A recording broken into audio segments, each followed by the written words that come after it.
Subscribe to our YouTube channel and press the bell icon to get the latest updates. Murari समर्थ्या तस्य यमः किं कुरुते च। और गीता स्वयं कहती है स्वल्पमप्यस्य धर्मस्य त्रायते महतो भय। इस धर्म का थोड़ा सा भी अंश आपको बहुत बड़े भय से बचाता है।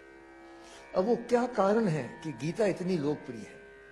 जैसे सर्वोपनिषद तो उपनिषद है, उपनिषद से ही गीता का जन्म हुआ है, लेकिन गीता इतनी लोकप्रिय क्यों है? मुझे 4 कारण दिखते हैं मोदी जी।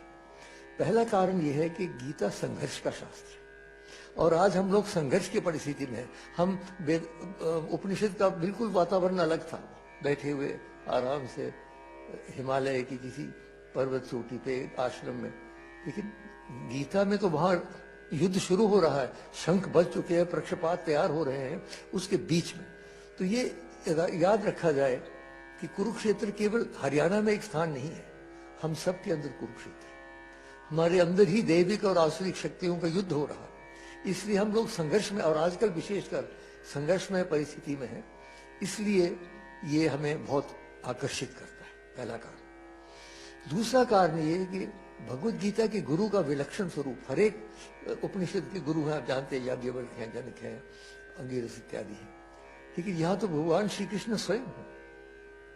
कस्तूरी तिलकम ललाट फलके वक्षस्थले कौस्तुभम नासाग्रे नवमौक्तिकम करतले वेनुम करे कंगनम सर्वांगे हरिचंदनम च कलयन कंठे च मुक्तावली गोपस्त्री परिवेष्टितो विजयते गोपाल चूड़ा। जहाँ कृष्ण स्वयं गुरु हो उसका तो आकर्षण होना ही है, बड़ा मुश्किल। तीसरी बात मोदी जी, जो गीता में गुरु और शिष्य का एक अद्भुत संबंध है वो मैंने और कहीं नहीं देखा। जब विराट स्वरूप दर्शन हो जाता है, अर्जुन प्रणाम करते हैं, तस्मात् प्रणम्य प्रणिधाय कायम प्रसादयाम, तो हम ईशमीड में साष्टांग करता हूँ। किस प्रकार का व्यवहार मांगते हैं? पितेव पुत्रस्य सखेव सख्यु प्रिया प्रिया। देखिए कैसी अद्भुत बात है, पिता पुत्र का प्यार, सखा मित्र का प्यार और प्रिय प्रियतम का प्यार, तीनों का सम्मिश्रण जो है वो संबंध है कृष्ण और अर्जुन। ये और किसी शास्त्र में हमने ऐसा नहीं देखा। ये भी एक कारण है कि हृदय स्पर्श करती है हमें, क्योंकि वो कहीं ऊपर से ऑर्डर नहीं दे रहे हैं, हमारे साथ बैठे, हमारे साथ रथ में बैठे मित्र की रूप से। और चौथी बात यह है सार्वजनिक व्यवहार। गीता किसी एक वर्ग, किसी एक वर्ण, किसी एक धर्म, किसी एक देश तक सीमित नहीं। ईश्वर सर्वभूतानां हृदयेषु तिष्ठति, हर एक प्राणी के अंदर भगवान का निवास है। ये हमारे वेदांत का मंत्र है, ऋग्वेद का बहुत हमारे संस्कृति का मूल मंत्र है। एकम सत विप्रहा बहुधा वदन्ति, सताई एक है, उसे कहने के अलग अलग मार्ग है। इसलिए गीता में हर एक जगह, इस सारी दुनिया में जब जाता हूं मैं, तो गीता जो लोग, केवल हिंदू नहीं, दूसरे धर्म के लोग भी गीता को पढ़ते हैं बड़े रुचि से। ये 4 कारण मैं मानता हूं मोदी कि गीता इतनी लोकप्रिय है। अब गीता का संदेश क्या है, उस पर भी 4 मुद्दे संक्षेप में रखता हूं। पहला तो वो कर्मों की हमें व्याख्या करता है। गहनो कर्मों गति, कर्मों की गति बड़ी कठिन है, हर एक के सामने कठिन है। आपको कितने निर्णय करने पड़ते हैं। अब प्रधानमंत्री हो कि साधारण व्यक्ति हो, अपने जीवन में रोज कोई ना कोई नया हमें करना पड़ता है निर्णय। तो निर्णय का उन्होंने डूज और डोंट नहीं किया, जैसे कुछ लोगों ने कहा ये करो ये नहीं करो, नहीं। उन्होंने एक आंतरिक मंत्र दे दिया। क्या कहा उन्होंने? यत प्रवृत्तिर्भूतानाम येन सर्वमिदं ततम स्वकर्मणा तमभ्यर्थ सिद्धिं विन्दति। जो ईशावास्यमुदम इदम सर्वम, जो सारे ब्रह्मांड में व्याप्त शक्ति है, उसको यदि हम अपने कर्म से उसकी पूजा करते हैं तब हम सिद्धि की ओर जाएंगे। उसका अर्थ ये निकला कि जो भी हमारे इष्ट हैं, मैं भगवान शंकर का भक्त हूँ, यत यत कर्म करो मि तत् अखिलम शंभो तबारा। कृष्ण हो, दुर्गा हो, माता हो, जीसस हो, मोहम्मद, जो भी हो, अगर आप सच्चे दिल से समर्पण करते हैं कर्म को, फिर आप गलत कर्म नहीं कर सकते। कि जो ही गलत कर्म करना शुरू किया आपने, आपको लगेगा ये तो मैं उनको नहीं समर्पित कर सकता। तो ये उन्होंने मंत्र दे रखा है कर्म का। दूसरी बात, उन्होंने एक संयुक्त योग की बात की है। हमारे संस्कृति में आप तो जानते हैं 4 प्रमुख योग हैं, ज्ञान योग है, भक्ति योग है, कर्म योग है, राजयोग है। अलग अलग इनके शास्त्र भी हैं, लेकिन गीता में 700 श्लोक के अंदर चारों योग की उन्होंने व्याख्या की है।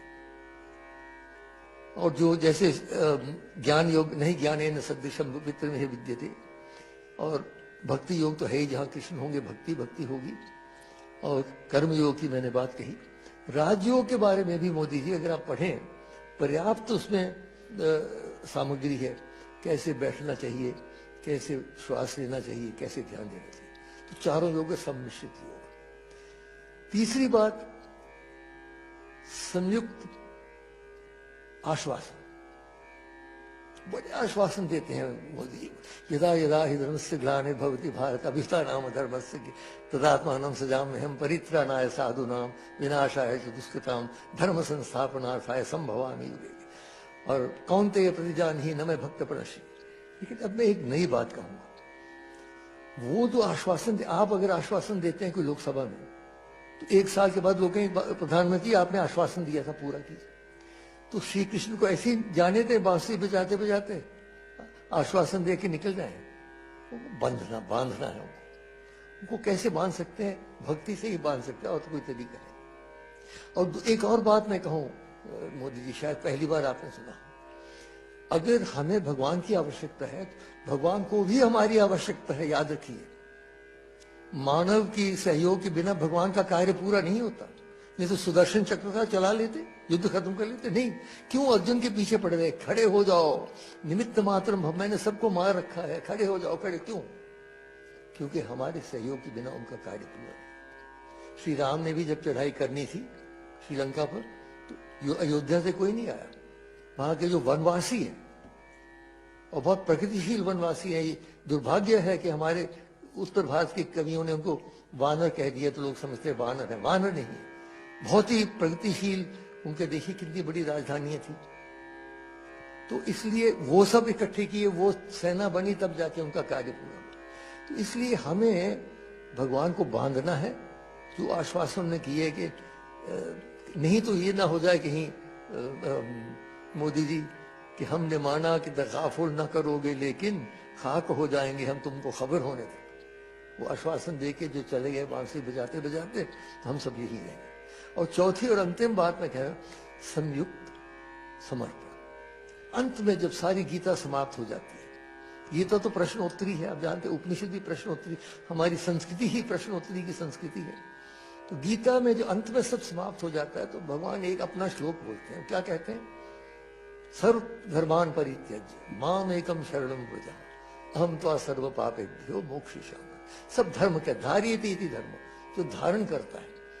कुछ तो समझते हैं कि उनका धन धारण करेगा, कुछ समझते हैं उनकी विद्या धारण करेगी, कुछ समझते हैं उनकी सत्ता धारण, अंततो गत्वा दैविक शक्ति ही धारण कर सकती है। इसलिए वो कहते हैं सब धर्म को छोड़ो, मां शुचो। आखिरी जो 2 शब्द है देखिए गीता के, मां शुचो, डरो नहीं। जैसे एक अंधेरे कमरे में बच्चा चल रहा हो तो माँ पीछे कहती डरो नहीं बेटा, मैं पीछे। तो कृष्ण कह रहे हैं मैं हूं ना। इसलिए अंत में मैं श्री कृष्ण के प्रति ही एक श्लोक अर्पित करता हूं, जिसमें हम कह रहे हैं, उनको प्रार्थना कर रहे हैं कि हे भगवान, आप कृपा करके आज ही अपनी हमारी चेतना को अपने कृपा में ले लीजिए। अंतिम समय जब आएगा, न जाने बोल पाएंगे, कहाँ होंगे, आईसीयू में होंगे, कहाँ होंगे, इसलिए विलंब न करें। कृष्णत्वदीय पद पंकज पंजरांते अद्येव में विशतु मानस राजहंस प्राण प्रयाण समये कफवाति पित्तै कंठावरोधन विधौ स्मरणं कुतः। इन शब्दों के साथ मैं पुनः आपका धन्यवाद करते हुए प्रार्थना करता हूं कि आप कार्यक्रम को